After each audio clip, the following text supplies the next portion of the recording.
A Organização Mundial da Saúde divulgou em 2019 uma lista com os maiores desafios a serem combatidos nos próximos anos e incluiu o movimento anti-vacina nessa relação.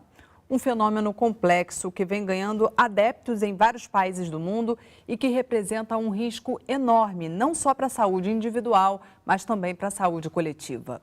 O movimento anti-vacina e suas ameaças é o assunto do Sala de Convidados de hoje.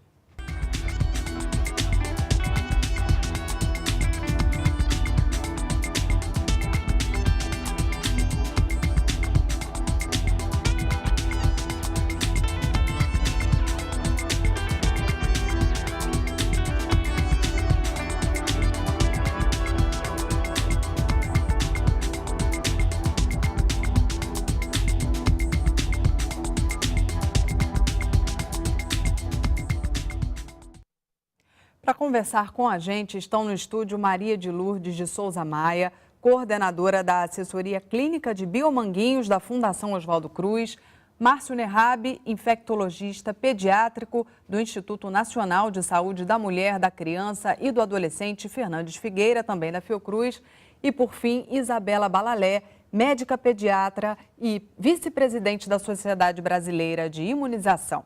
E você também é nosso convidado. Participe fazendo perguntas e comentários. Utilize o nosso site, canalsaude.fiocruz.br ou o nosso WhatsApp 997018122. Medo e insegurança aliados à disseminação de informações erradas ou distorcidas. São inúmeros os fatores que estão por trás do movimento antivacina. A vacinação é considerada uma das intervenções de saúde pública mais eficientes que existem. De acordo com a Organização Mundial da Saúde, as vacinas salvam de 2 a 3 milhões de vidas a cada ano. A imunização é responsável, por exemplo, pela redução de 74% da mortalidade mundial por sarampo, de 2000 a 2010. Já entre os casos de pólio, a queda foi de 99% no mesmo período. Mas apesar do sucesso no controle de doenças graves, um movimento contra as vacinas, iniciado ainda na década de 80, vem ganhando força e tem preocupado os organismos internacionais. Conhecido como Movimento Antivacina, ele foi incluído este ano pela OMS na lista das 10 maiores ameaças à saúde. Um fenômeno complexo, como explica este pesquisador da Fundação Oswaldo Cruz. O movimento pode ser chamado de cultural, mas também político, que começa nos Estados Unidos, muito ligado a famílias que começam a questionar a maneira de viver em sociedade, né? Isso envolve questões relacionadas ao padrão alimentar, a excessiva medicalização da medicina, e um pouco também vinculado a visões religiosas de como viver em sociedade. E isso acaba chegando na saúde especificamente, estruturando uma certa rejeição à vacina como método de prevenção. O problema é que o fato de rejeitar as vacinas não representa apenas um risco individual. A saúde pública também pode ser gravemente impactada. Não só com a volta de doenças que já tinham sido eliminadas, mas também com uma sobrecarga no sistema de saúde. Porque você ter o retorno de doenças imunopreveníveis que podem ser prevenidas com vacinas disponíveis nos postos de saúde de graça pelo Ministério da Saúde, doenças que vão ocupar leitos, que hoje em dia a gente sabe que tem uma demanda reprimida de ofertas de leitos para internação. Então são doenças que levam a uma morbimortalidade alta, quer dizer, levam a doença e podem levar até a morte, ocupando o leito, ocupando o dinheiro público, custos, investimentos, leitos que poderiam não ser ocupados se elas tivessem tomado a vacina, tivessem se prevenido. Aqui no Brasil, este movimento é pequeno. E uma das razões para a boa adesão dos brasileiros às vacinas é a cultura de proteção, conquistada através do sucesso do Programa Nacional de Imunizações, considerado uma referência internacional. Mas no caso do Brasil, o sucesso do programa gerou um fenômeno adverso. Com o controle das doenças, alguns brasileiros tendem a acreditar que as doenças que já foram eliminadas não representam mais risco nenhum. O próprio sucesso do Programa Nacional de Imunizações seria a causa de um certo relaxamento das famílias, porque não existem essas doenças há muitos anos, então isso não tem muito sentido ficar submetendo meu filho, meu bebê a uma injeção, vai dar dor, vai dar febre, vai dar mal-estar. Mas é importante que as pessoas saibam que quando eu decido singularmente não vacinar meu filho, eu estou contribuindo para o que nós chamamos da redução da proteção de grupo, que é para você poder controlar uma doença infecto-contagiosa através de vacina, você tem que vacinar pelo menos 80% de toda a população suscetível, senão você não consegue que essa proteção populacional funcione. Maria de Lourdes, doutor Márcio, doutora Isabela, sejam muito bem-vindos ao Sala de Convidados, é um prazer recebê-los aqui. Quero começar esse programa, Maria de Lourdes, comentando um pouquinho essa decisão da OMS de incluir o movimento antivacina nessa lista de prioridades, nessa lista de ameaças globais que precisam ser combatidas nos próximos 5 anos. É uma sinalização muito importante vindo por parte dessa agência da ONU? Olha, a gente manter uma cobertura vacinal adequada, a gente tem que ter a coragem e a competência de entender o que é que está se passando. Não é uma questão única, é multifatorial. E, nesse sentido, eu digo que, mesmo que eu não acredito que seja tão forte no Brasil, é importante que a OMS tenha colocado, porque isso leva a que a gente se debruce sobre as possíveis causas. Eu assisti as 2 reportagens agora do Temporão e da Eliane Matos, e o Temporão chama atenção para uma questão que eu acho que é muito importante, que é as pessoas pensarem não numa proteção individual, mas numa proteção coletiva.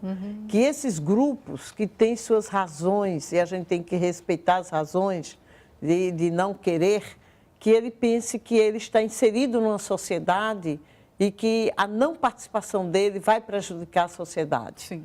E a Eliane que chama atenção para a questão do custo, o que isso representa também para o sistema de saúde também. Então, eu digo que a OMS fez bem, porque no momento em que a Organização Mundial de Saúde destaca entre os 10 isto como um problema, ela leva a que a gente se debruce e dê um pouco mais de atenção ao que é que está acontecendo aqui no país. Como é que um país como este, com um histórico tão grande, mas a gente vai discutir mais, mas eu te digo, a gente vai falar mais sobre o Brasil. Multifatorial. Sim, até porque não é um problema unicamente brasileiro, muito pelo contrário, aqui o movimento ainda é fraco, considerado fraco. Mas eu queria, doutor Márcio, destacar um pouquinho uma fala do Temporão, quando ele menciona as possíveis causas, a origem desse movimento, né? Ele fala de fatores culturais, de fatores políticos, fatores religiosos, inclusive. Existem milhões de aspectos por trás desse movimento. Queria que você me ajudasse um pouquinho a destrinchá-los. Eu acho essa colocação perfeita do Temporão. Na verdade, eu acho que existe, sim, múltiplas causas, como a Lourdinha está dizendo, mas eu acho que a gente tem que dividir um pouco o nosso país nesse sentido, em relação aos países desenvolvidos. Eu acho que as causas aqui são um pouco diferentes. A gente não pode colocar junto uma senhora que trabalha de 8 às 8, chega em casa tarde e que o seu filho não tem o seu cartão vacinal completo. E aí a gente vai fazer o quê? A gente vai multar ela, a gente vai cercear a criança da sua companhia, levá-la para uma sala de vacinação e vacinar à força? Essa não é a causa principal desses movimentos lá nos Estados Unidos, sim, principalmente na Europa, que falam a favor de outras causas, que eu acho que tem a ver mais com essa teoria higienista, de você cercear a liberdade individual, de escolhas, excesso de medicalização. Mas acaba que aqui no Brasil eu vejo essa realidade um pouco diferente. Sim. Eu não acho que seja semelhante à origem. Claro que você tem, sim, alguns bolsões de pessoas que pensam da mesma forma que nos países desenvolvidos, mas a grande maioria da nossa população não vacina, falta de acesso, por falta de conseguir ter alguém com quem deixar a criança para levar na sala de vacinação. Sim, são outras causas. São outras causas. Eu acho que existe, sim, em São Paulo, a gente vê algumas pessoas com essas bandeiras, que para nós que adoramos vacina, é até difícil de aceitar isso. Todo mundo tem uma opinião, né? Você tem uma opinião sobre um assunto, aí você acha que a sua opinião é um fato, e a gente sabe que existem trabalhos Tem psicólogos que falam que a maioria das pessoas que dão opinião sobre algum assunto acham realmente que aquela opinião é verdadeira. Sim. Não é uma má fé. Né? E aí acabam falando um monte de besteiras que não tem nenhum embasamento científico. Mas eu quero entender um pouquinho melhor a origem do movimento lá onde ele tem mais força. Existem algumas autoridades, alguns especialistas que argumentam que o curioso é justamente isso. São nações que não têm problemas com oferta de vacina, muito pelo contrário, e ainda assim optam por não vacinar, né? Alguns pais optam por não vacinar seus filhos. O que pode explicar atitudes como essa em países que têm oferta de vacina, o problema não é esse, que outras razões podem estar envolvidas por trás desse movimento, doutora Isabela? Então, na realidade, quando a gente fala de países desenvolvidos, né, os países ricos, a história é muito diferente da nossa. Uhum. A Organização Mundial de Saúde, já, não sei dizer há quanto tempo, mas há muitos anos, criou uma rede de segurança em vacinas, se chama Vaccine Safety Net. E eu, representando a Sociedade Brasileira de Imunizações, estive na reunião o ano passado. Hoje tenho a honra de ser consultora do grupo que dá o apoio a essa rede. E justamente eu quando convidada para fazer parte desse grupo consultor, eu tomei para mim a missão de trazer essa história para a América Latina, né? Nem para o Brasil mais, é para a América Latina. Por quê? Na reunião lá, chegou uma hora que eles falavam do antivacinismo. A grande maioria das pessoas, dos países que estavam lá, era Estados Unidos, Canadá, Europa, quase todos, ou boa parte deles, Oceania, Austrália, Nova Zelândia e, pasme, África eram 2 representantes. América Latina, sou eu. Uhum. Então, eu olhei para eles, desculpa, depois de muito tempo eles discutindo o antivacinismo, eu parei e acho que foi aí que eu virei consultora. Eu parei e disse assim, ok, mas vamos trazer a conversa para a gente? Uhum. Quando a gente fala de baixa cobertura, é muito grande perto do que eles têm. Eles tiveram um monte de história, e eu gostei muito que o Temporão falou uma coisa que eu sempre repito, não é só cultural, é política. Uhum. Quando a vacina passa a ser usada politicamente, não que a vacina não seja boa, não é isso que eu quero dizer, mas que passa a ser usada como propaganda eleitoral. A gente teve, já nem sei mais qual, a campanha eleitoral, em que a vacina HPV fazia parte de todas as promessas. Todo mundo prometia a vacina HPV. E a vacina HPV, ela é ótima. E ela não depende de políticos para entrar ou deixar de entrar. Ela tem que depender de nós, técnicos, né? O Brasil tem um CETAI, quer dizer, um conselho técnico para decidir a introdução ou não. E aí, logo em seguida, a inclusão da HPV, veio uma posição política, mas pesadamente política. Uhum. E aí a gente tem a população.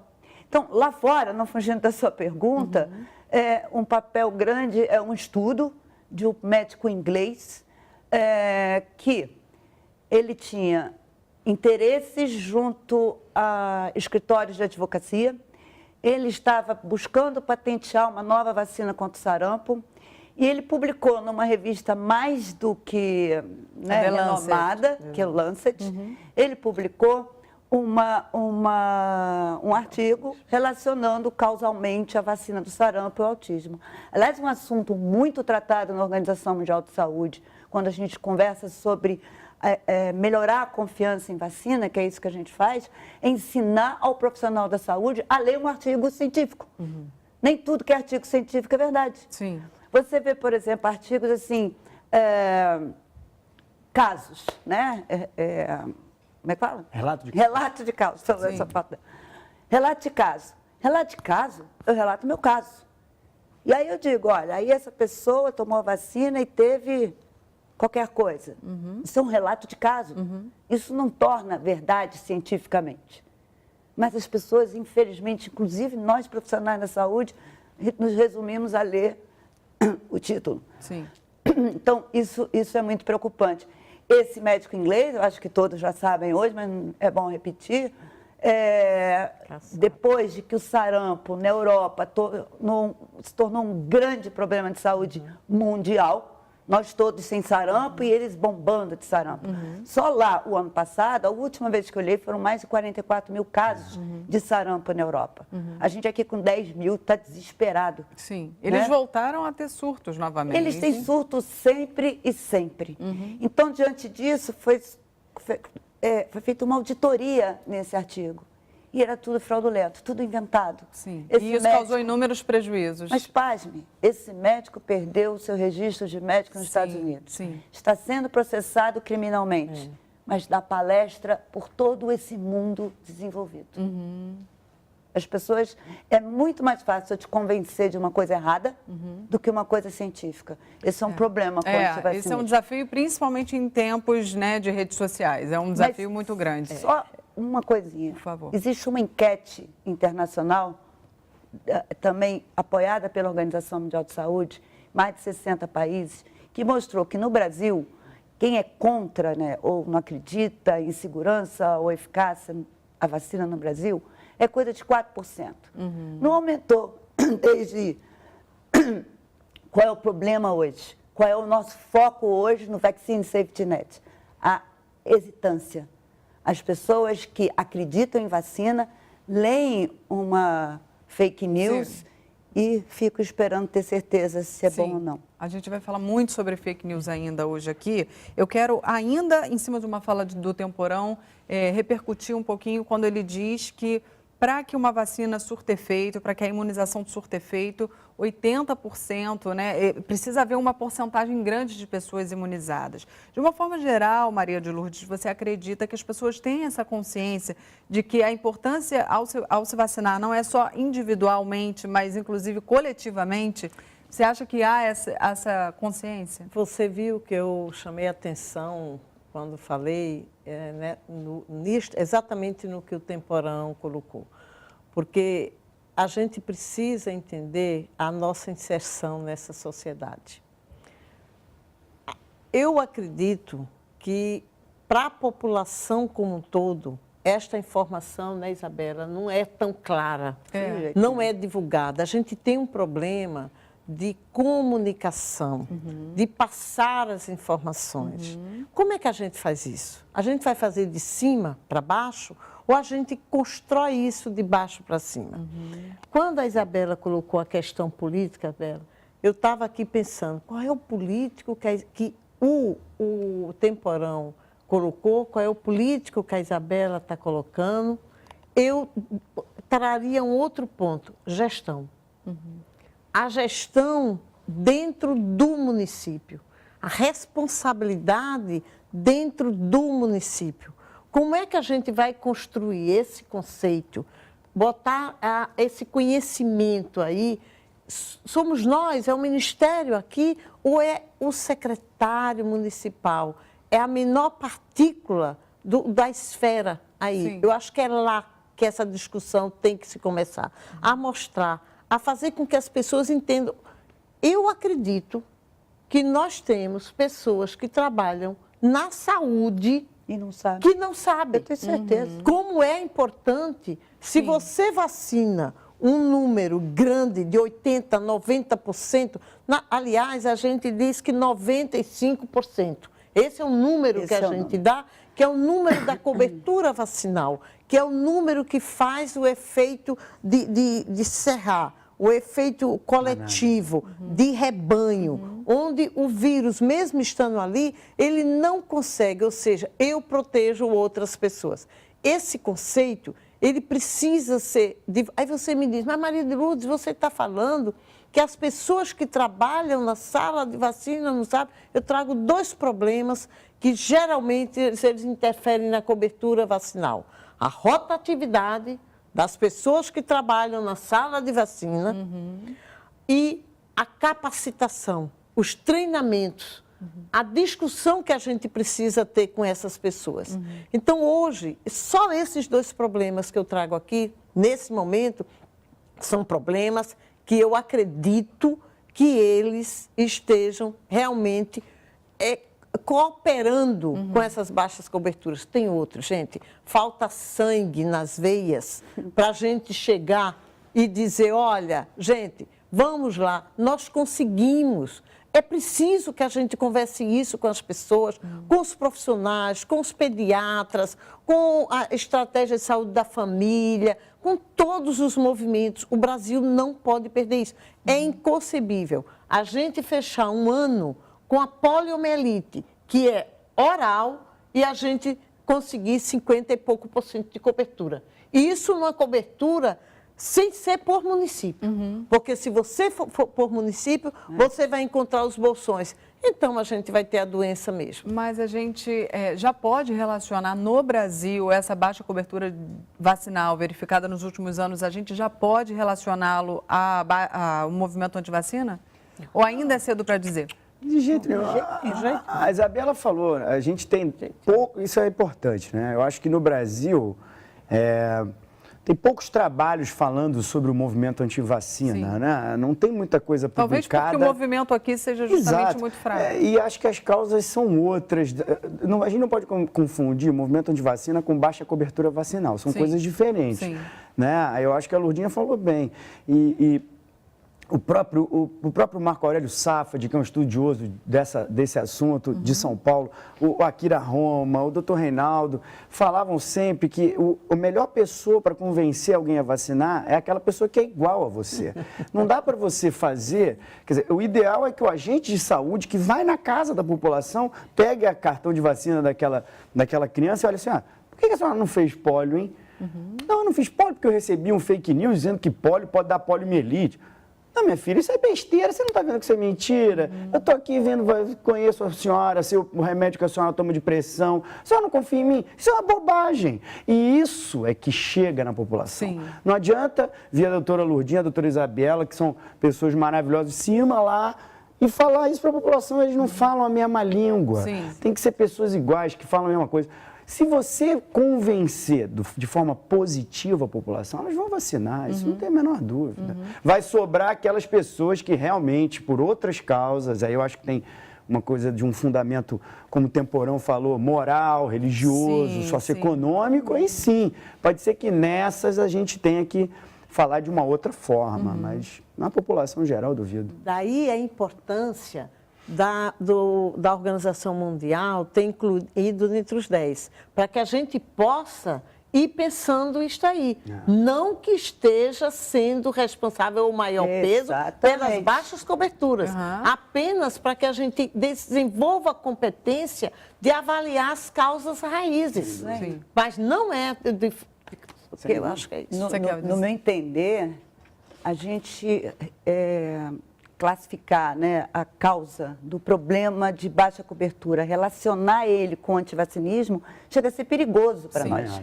A gente vai ficar olhando para o antivacinismo e ele vai acabar existindo. Sim, tem muitos especialistas que argumentam isso. É coisa de classe A. Sim. Exatamente. É realidade totalmente diferente. Sim, por isso que eu falei lá, falei, gente, alô, povo rico. A gente tá pobrinho, mas nem tanto. Sim. Tem coisa que dá certo. Aliás, aqui. a gente tem um programa que é uma referência internacional. É um dos melhores do mundo. Então, agora eles abrasileiraram o problema. E assim, essa coisa da ponta, porque se conversa, o Programa Nacional de Imunizações é uma equipe maravilhosa, que trabalha, e a gente tudo que pode ajuda, apoia e trabalha. Só que a ponta, a gente volta para a situação Brasil. A ponta está cansada, a rotatividade torna a capacitação impossível, porque você capacita quando ele está capacitado, ele sai e entra aquela. Então, assim, trabalhar a capacitação, os recursos, a gente tem uma coisa que é o Programa Nacional de Imunizações, super protegido, com orçamento adequado, incluindo vacina. E aí, vai lá para o município. Não precisa ser um município pequenininho, pode vir aqui para o Rio de Janeiro. Cadê o dinheiro? Sim. São outros desafios. Então, é isso. Se a gente não melhora a estrutura de saúde como um todo, as imunizações na ponta sofrem com tudo isso. Rotatividade, falta de dinheiro, falta de pessoal, falta. E pessoal desanimado. Sim. Quem é que trabalha bem sem salário? Sim. Eu poderia levantar um ponto? A gente pode trazer... Só levantar. A gente vai levantar e responder no segundo bloco. São as realidades locais. Sim. Né? Exatamente. Deste país. Rio de Janeiro. Vamos falar sobre... Segurança. Dá para ir? Horário de funcionamento dos postos. Não dá. Tudo Tentaram isso... abrir à noite. Perigoso. Como é que faz? Então, assim, é muito mais do que as imunizações. É o que a gente vive hoje. Sim, né? A gente vive uma saúde pedindo pelo amor de Deus. Vamos falar sobre tudo isso no segundo bloco também. O Sala de Convidados vai fazer um breve intervalo. Não sai daí que a gente volta já já.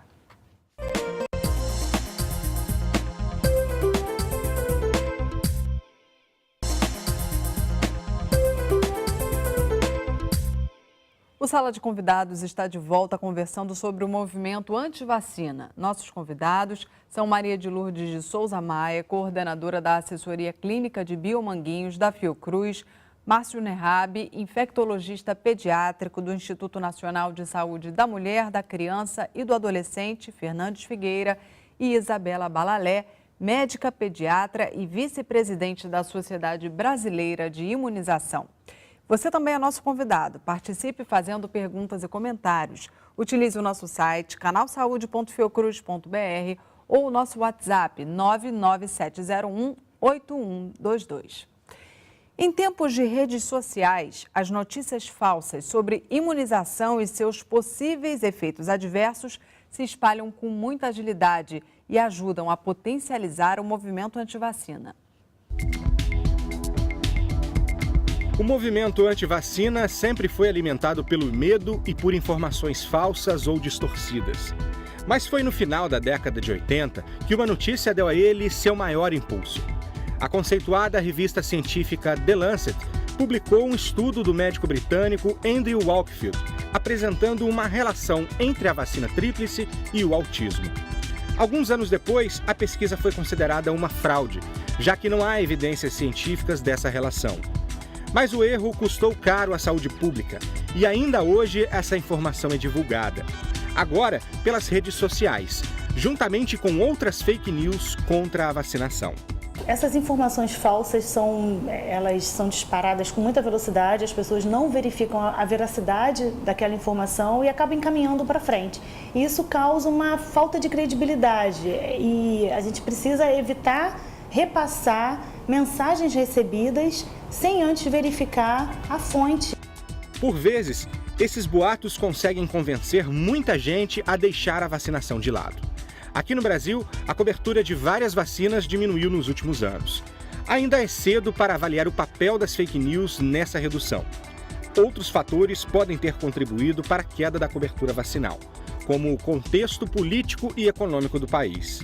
Acaba que quando um país começa a entrar em crise, e a gente teve uma crise importante no Brasil, econômica agora, acabam que as políticas públicas ficam um pouco comprometidas, as pessoas ficam um pouco descrentes nas políticas do governo. Para combater as fake news, o Ministério da Saúde criou um canal direto com a população através do WhatsApp. É um espaço exclusivo para analisar a veracidade das notícias. As informações são apuradas pelas áreas técnicas da pasta, para então serem confirmadas ou desmentidas. O número é 61 99289 4640. Em tempos de redes sociais, checar a veracidade das informações recebidas pela internet com fontes seguras é essencial para ajudar a combater os boatos. Em primeiro lugar, eu acho que as famílias, as pessoas sempre buscam informação nos órgãos confiáveis, ou seja, se tem alguma dúvida, se você tem o seu médico de família, o seu serviço de saúde da família, ou tem o seu clínico, não é? Pergunte ao seu pediatra, pergunte a ele. Segundo, busque informações nos sítios na internet, não é? Do Ministério da Saúde, da Organização Mundial da Saúde, das sociedades de especialistas em saúde, não é? Que aí são fontes confiáveis de informação. E tenha muito cuidado sempre que você lê na internet notícias bombásticas de que uma vacina coloca a saúde em risco. É muito maior o benefício que ela dá do que o risco. E o risco é minimizado se você tem as contraindicações na bula, se você tem as contraindicações dos estudos que já mostraram e você tem alguma condição que contraindique aquela vacina, você não vai tomar aquela vacina. Essa reportagem é toda sobre uma pergunta que chegou para a gente via Instagram, a pergunta do Gabriel Lessa, e ele quer saber se a divulgação de fake news pode ter colaborado para o avanço do movimento antivacina. A gente vê que sim, né? De fato, esses boatos que circulam com cada vez mais agilidade comprometem, né, Maria de Lourdes? Apesar da gente ter um programa que funciona e funciona bem, esses boatos, eles de alguma forma comprometem, né? A velocidade com que chega e a incapacidade que nós temos de fazer o contraponto. Exato. Né? Nessa mesma velocidade. Na mesma velocidade, isso é fundamental. Eu queria resgatar o que o companheiro aqui falou em relação a quem está próximo dessa população, né? Então, como é que a gente alimenta com capacitação, treinamento, as pessoas que têm o acesso, para que elas possam fazer esse contraponto. Né? A gente não pode pensar no contraponto apenas via WhatsApp ou outras coisas. A gente tem que ir, como eu posso fazer esse contraponto? Eu tenho que fazer a informação chegar às igrejas, a informação correta, aos centros de macumba, de religiões, afro, etc., aonde eu tenho que fazer chegar essa informação. A gente tem que ter parceiros, pessoas que possam multiplicar a informação. Nesse momento aqui, a Fiocruz está prestando um serviço com este programa. Sim. Quantos que não terão acesso a este programa? Quantos que estão agora trabalhando, mas que podem estar tendo uma outra atividade aí, no samba?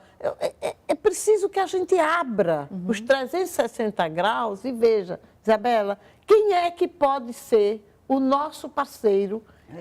Então, a gente tem que alimentá-los com as informações para que eles possam fazer o contraponto. Então, contraponto, WhatsApp, fala aí, fake news, etc. e tal, ok. O Ministério já tem essa atividade aí. Esse canal. Mas que outras coisas a gente pode fazer? Nós temos que ficar nos desafiando permanentemente de sermos mais competentes e derrubar o que está querendo derrubar o Programa Nacional de Imunizações. Eu posso dar um exemplo que encaixa bem com o que a Lourdinha está falando? A fake news, sem dúvida nenhuma, atrapalha. A febre amarela atrapalhou muito. Mas ela não está criando um antivacinismo. Ela está atrasando as pessoas de procurarem a vacina. Vou dar um exemplo. Surto de sarampo. Situação brasileira, 70% de cobertura, como diz a Lourdinha, no Brasil. Isso. Mas cidades com 30%, 40%. Ok, problema. Ok, isso leva o quê para a população? Medo. Medo. E aí o Ministério vem e faz a campanha. Ok, não foi em 30 dias, foi em 40 dias, foi em 45 dias, mas qual foi o resultado da campanha? Mais de 95%. Cadê o antivacinismo? Cadê a fake news? A fake news, ela se aproveita de um medo. Na febre amarela, quando a gente começou a falar da doença, e as pessoas começaram a saber que pessoas morriam de febre amarela, todo mundo correu para os postos, mesmo sem precisar vacinar, lembra? Tipo, não, você não precisa, você não precisa. E aí a gente começou a falar dos eventos adversos raríssimos. E aí começou fake news de médico falando que sabia de informações secretas da Organização Mundial. Né? Gente, se você ouve que alguém trabalha na Organização Mundial de Saúde e está falando uma super, hiper secreta informação, é mentira, né? Então, assim, a SBIM fez, na época ali, você vê que a maioria das fake news é HPV. A coisa que é HPV, ou então é o surto de febre amarela, né? Mas é HPV. Rotavírus também já teve... Mas foi pequeno, passou, foi rápido, mas HPV não acaba. Sim, não acaba. Exato, não acaba. É verdade. Não superamos isso. Em 2015, para atender essa demanda do Ministério da Saúde, estava aquela confusão de Bertioga. Em 2016, fizemos a primeira campanha Onda contra o Câncer. Antes da campanha, fizemos uma pesquisa, por isso que eu estou dizendo que eu estou virando comunicóloga, fizemos uma pesquisa de menções na internet a favor, neutra ou contra a vacina HPV. Era 7% contra, 16% a favor, era mais a favor, e o resto todo quieto. Depois da campanha, que durou 3 meses, fizemos os mesmos padrões, fizemos a mesma pesquisa. O negativo caiu 1%, mas isso não. Mas o positivo dobrou, foi para 35%. E os nulos, que é isso, a gente não tem tempo para ficar criando real news, como você falou, Márcia, achei ótimo, real news. Então, assim, 2016, a vacina da gripe não causa gripe? Não é por isso que as pessoas não vacinam? Em 2016, tinha fila de 5 horas na porta de clínica privada. Por quê? Medo. Porque gripe, ninguém sabe o que é isso. Aí quando viu, toda hora, jornal, televisão, morreu, aí todo mundo esqueceu. Ou então vai ver que a vacina de 2016 era a única que não causava gripe. Eu acho que, assim, o Temporão falou perfeito. As pessoas hoje, eu vejo duas, você fez uma pergunta, eu fiquei pensando aqui, quer dizer, quem é que gosta de tecnologia hoje? A juventude. A juventude está o tempo inteiro na tecnologia, no celular, a gente também. Mas se você tivesse, como já teve aqui, através de Darcy Ribeiro, o programa Saúde na Escola, implantado de uma maneira perfeita, né? Eu trabalhei nesse programa, você pode criar repetidores de boa informação. Então, eles, muito melhor do que a gente, podem passar o Real News aqui, estou lançando esse Real News. E eles, com toda a sapiência de um garoto. E, ao mesmo tempo, o contrário, minha mãe vai rir, mas eu sempre, às vezes, ela repassa uma informação qualquer. Eu falo, mãe, de onde você recebeu isso? Mas você checou a informação. Ai, meu filho, eu li, fiquei preocupada, já preferi repassar para minha família. Pelo amor de Deus, mãe, lê antes. Eu queria checa falar a sobre fonte, isso, sobre a vê importância. se você pode. E eu acho que, assim, engraçado, nós que estamos ali na lida, né? Eu acho que a gente pode contra-atacar dessas duas maneiras. Quer dizer, você, antes de repassar, como foi falado pela Eliane e o Temporão, checar a informação, que é difícil, às vezes a pessoa lê o título, até médico lê o título, repassa sem ler o método do artigo. Imagina uma pessoa que infelizmente não teve acesso à informação, lendo aquela coisa, ficando preocupada. E eu acho que a HPV não é à toa, né? Eu acho que a HPV é uma vacina que mexe com comportamento sexual, e o comportamento sexual tem a ver com religião, e aí eu acho que isso está tudo muito mais desafiador por isso. É mais complicado, embora você massacrando com verdades, você melhora isso. E tem uma outra coisa que eu acho que, assim, é importante. As pessoas não sabem, a grande maioria não sabe, mas a gente consegue chegar na pessoa que foi a pessoa que começou a passar aquele fake news. Existe tecnologia para isso, basta você ver, eu li um trabalho da PUC do Rio de Janeiro sobre esse assunto. Quer dizer, você me passa uma fake news, eu passo para a Lourdinha, que passa para a Isabela. Sim, mas dá para chegar em você, tá? E aí eu acho que se a coisa é feita numa intenção criminosa, que a pessoa pague por isso. A partir do momento que essa pessoa for penalizada sobre aquela fake news, a pessoa, quando for passar uma fake news, ela vai dizer, eu vou passar, ninguém vai descobrir mesmo, né? Eu apago aqui. Não, senhora. Você tem como saber onde tem. Você tem como saber. E isso tem a ver, não é só com a vacina. Isso para qualquer coisa, inclusive a política. Né? Se você repassa uma informação mentirosa sobre aquele candidato... Sim, mas no caso da saúde me parece um pouco mais desafiador, por isso mesmo que o senhor acabou de dizer sobre sua mãe. Né? Na verdade, a intenção dela foi uma intenção positiva, de ajudar alguém, ou de, olha só o que eu recebi, fica atento. Então, no caso da saúde é um pouquinho mais desafiador, porque a intenção sempre pode parecer, né? Muitas vezes pode parecer positiva, no sentido de alertar alguém. Me parece um pouco mais desafiador. Ou tão desafiador quanto política, mas de uma outra forma. O que eu queria comentar um pouquinho agora, e aproveitar que a Maria de Lourdes está aqui, de Biomanguinhos, a gente está aqui falando sobre o movimento antivacina e sempre vem o medo, né? Como se o medo acompanhasse de alguma forma toda a história da vacinação. Medo, vacina, sempre muito ligados.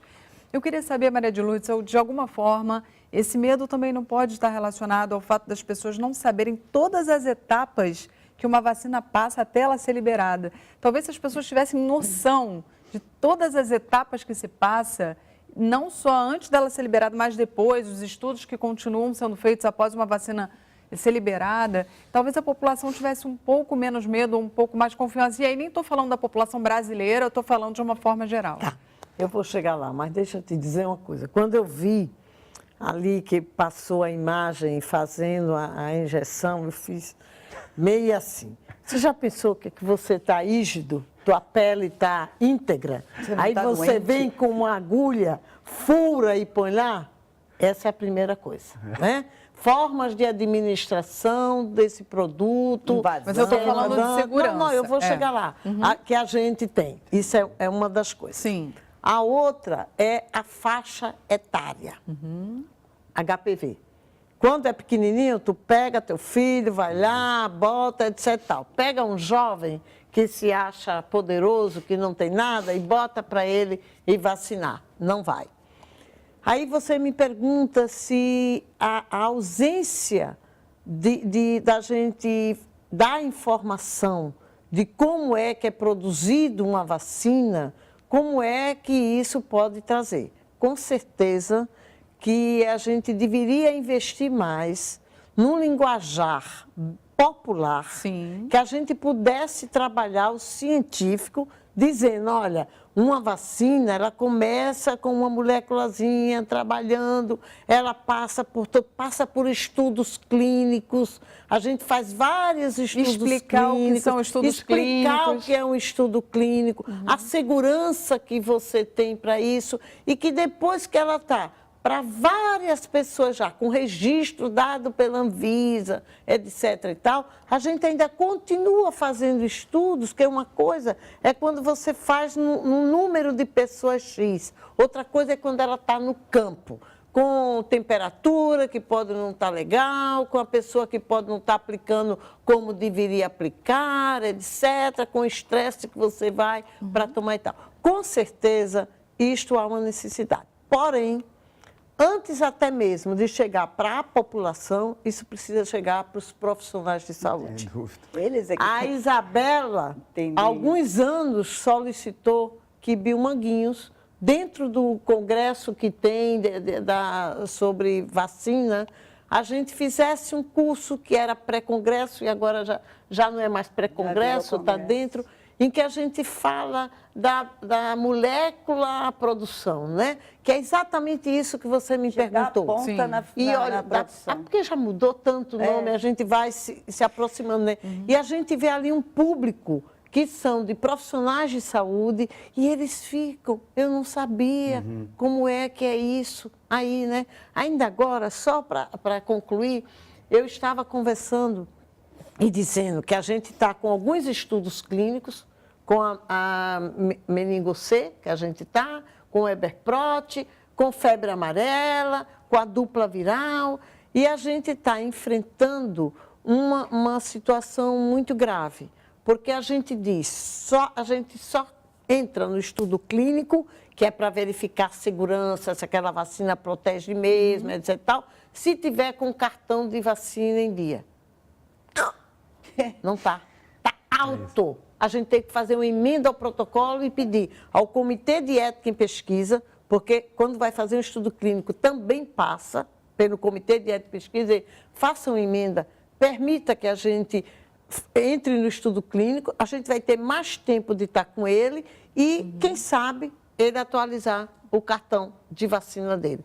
Então, a gente está encontrando situações como essas e um desconhecimento que existe dos profissionais de saúde. Eu acho que você trouxe um ponto importante, que é da gente trabalhar a informação de como é uma vacina, como a vacina protege, qual é a segurança que tem e como os produtores, não só Biomanguinhos, mas nós temos o Butantan, temos outros no Brasil e outros, como eles têm a responsabilidade de estar acompanhando, mesmo já tendo registrada, estando nos postos de saúde. E, aliás, isso a gente acompanha dentro lá da assessoria clínica através de uma área que a gente chama farmacovigilância e técnico-vigilância. Qualquer pessoa que tomar uma vacina, se ela sentir que tem algum problema, tem um número, que é o serviço de atendimento ao cliente, que ele liga e diz... A gente vai colocar na tela. Ele liga e diz, olha, aconteceu isso, a gente registra, a gente vai procurar e a gente devolve a informação para ele. Para nós, o estudo clínico, ele vai dizer quais são as possíveis reações, eventos adversos que possam ocorrer, e ele vai dar também que a gente continue acompanhando lá quem está tomando a vacina. Ótimo. A gente já está se encaminhando para o final do programa e eu queria ouvi-los como uma mensagem final aí. O que você acredita, doutor Márcio, que seja, nesse momento, o nosso maior desafio? Me parece que as pessoas baixam a guarda justamente porque são doenças que já foram eliminadas muitas vezes e elas não viveram, né? Elas não, muitas vezes... Isso é verdade, isso aí foi falado. Eu nunca vi sarampo. Tá? Eu tenho 21 anos de formado, nunca vi sarampo. Nunca vi sarampo. Agora você tem a oportunidade de ver, voltou. Então, assim, mas isso não quer dizer que eu nunca tenha sido sempre a favor da vacinação contra o sarampo.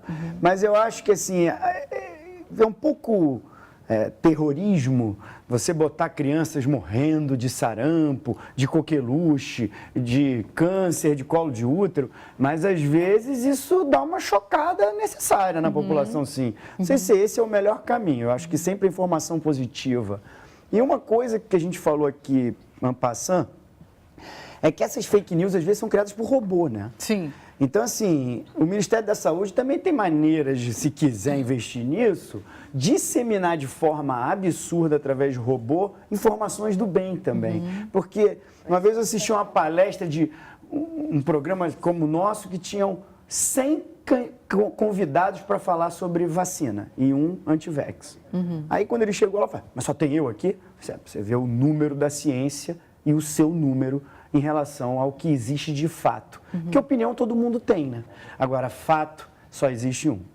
Para fechar, doutora Isabela, eu queria falar um pouquinho sobre o consenso de que a vacinação ainda é a melhor estratégia, né, para a gente prevenir e dar conta de problemas que não precisam mais estar entre nós. Eu quero acabar esse programa com essa mensagem de que a vacinação ainda é a melhor estratégia e o melhor a ser feito.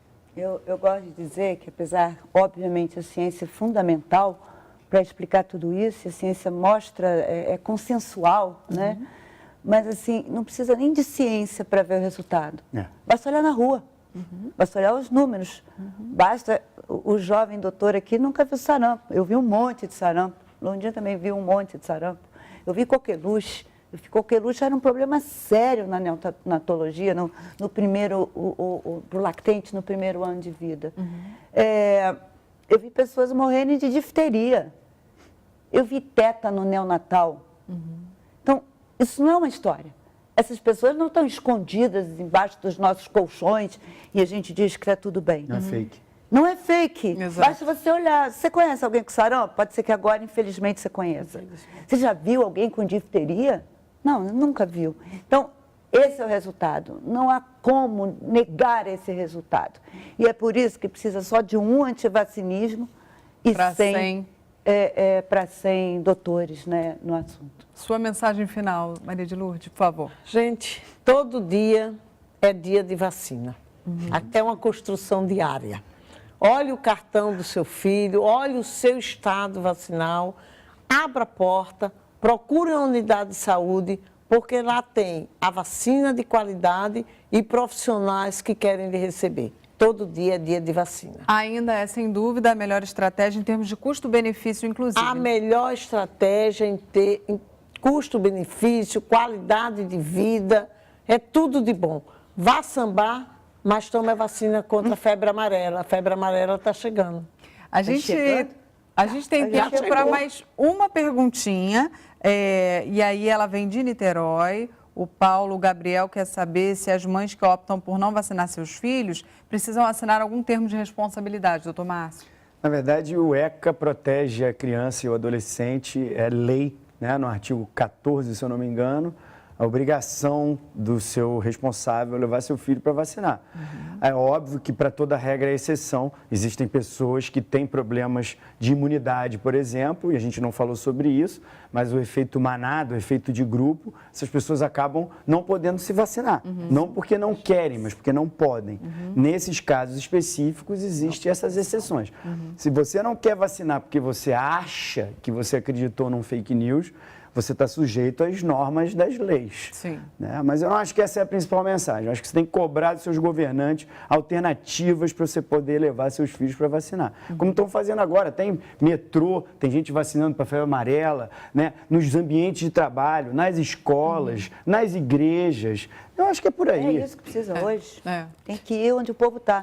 Não E adianta. porque esse bloco falou principalmente de fake news, eu queria, agora sim, finalmente encerrando o programa, falar um pouquinho e acabar com o programa com essa mensagem da responsabilidade ao encaminhar e compartilhar um conteúdo, principalmente quando ele está falando de saúde pública e que vai afetar a vida das pessoas. Por favor, doutora Maria de Lourdes. Olha, eu dou 2 exemplos. Eu recebi um desses mensagens do WhatsApp de uma prefeita, uma pessoa que eu considero.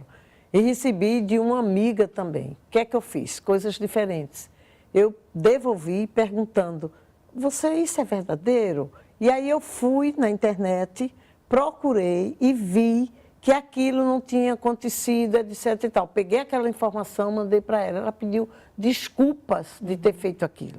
Então, sendo possível, você primeiro não repasse. Sem dúvida. Não cheque repasse. a veracidade Procure com fontes a seguras. veracidade. Se você não tem tempo de procurar a veracidade, eu deleto. Ótimo. Que sirva de exemplo.